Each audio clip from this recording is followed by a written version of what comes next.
agora, o que é que a gente vai fazer?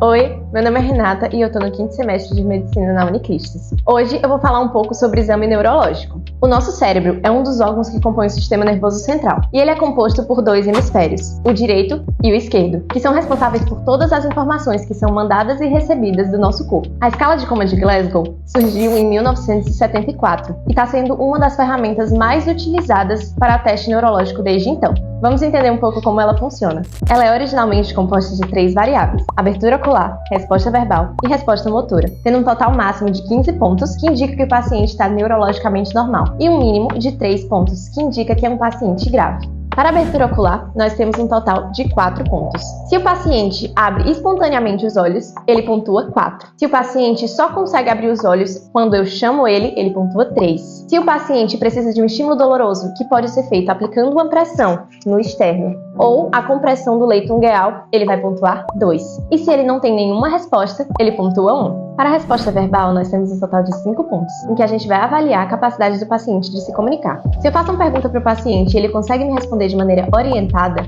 ele recebe 5 pontos. Se eu pergunto o dia da semana para o paciente e ele não consegue me responder com o dia da semana correto, é um paciente confuso, tendo 4 pontos. Se eu pergunto o dia da semana para o paciente e ele me responde com a refeição que ele fez no dia, é um paciente com palavras inapropriadas, recebendo 3 pontos. Se eu faço uma pergunta para ele e ele me responde com sons e gemidos, são palavras incompreensíveis, recebendo 2 pontos. E por último, se ele não tem nenhuma resposta, apenas 1 ponto.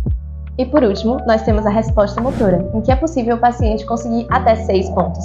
Se o paciente obedece a comandos, ele recebe o total de 6 pontos. Se o paciente consegue localizar a dor após um estímulo doloroso e retirar minha mão, ele recebe 5 pontos. Se o paciente consegue localizar a dor e faz movimentos de retirada, ele recebe 4 pontos. Se ele tem um padrão chamado de padrão flexor ou decorticação, ele recebe os 3 pontos. Se ele tem um padrão de extensão ou descerebração, ele recebe 2 pontos. E por último, se ele não tem nenhuma resposta motora, ele recebe apenas 1 ponto. Agora vamos aprender um pouco sobre nervos cranianos, que são aqueles responsáveis pelas inervações motora e sensitiva da cabeça do pescoço, que são classificadas em eferentes, aferentes ou mistos. Os eferentes são aqueles que levam informação do sistema nervoso para o corpo, e os aferentes são aqueles que trazem as informações do corpo para o sistema nervoso. Já os mistos são aqueles que têm os 2 componentes. Nós temos um total de 12 pares de nervos cranianos, sendo o primeiro deles o nervo olfatório, que é responsável por sentir cheiros e é um nervo exclusivamente sensitivo. Ele é composto por um bulbo olfatório que lança feixes e, caso haja algum trauma, esses feixes podem se romper. O segundo nervo é o nervo óptico, que também é um nervo sensitivo e pode ser testado de 3 formas. A primeira forma é por meio da avaliação das pupilas. Depois pode ser feita a campimetria de confrontação e, por último, por meio da tabela de Snellen, pode ser feito a acuidade visual. Agora eu vou falar sobre o nervo oculomotor, que é o terceiro, o troclear, que é o quarto, e o abducente, que é o sexto. Os 3 são testados pela mesma forma, que é o movimento ocular extrínseco, também chamado de H de 3 pernas, e é feito por meio da movimentação do olho em 9 pontos diferentes.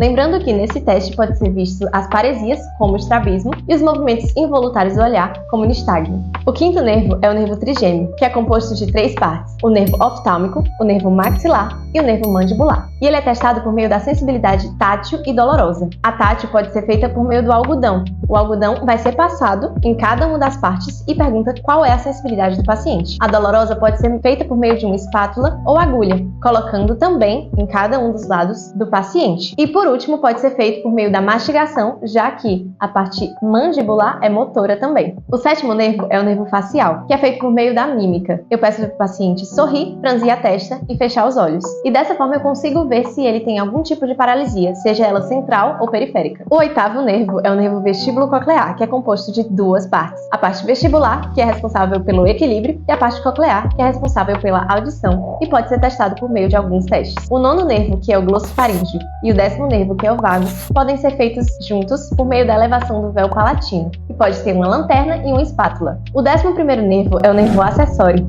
e ele inerva a nuca e o trapézio. O último nervo que nós vamos avaliar hoje é o nervo hipoglosso, que é o 12º, e nós vamos avaliar apenas a motricidade da língua.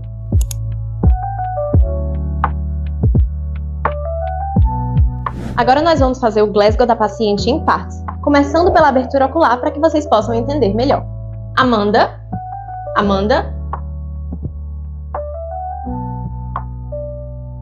Então, nessa situação, a nota da paciente seria de 1 ponto, porque ela não apresentou resposta a nenhum dos estímulos que foram feitos.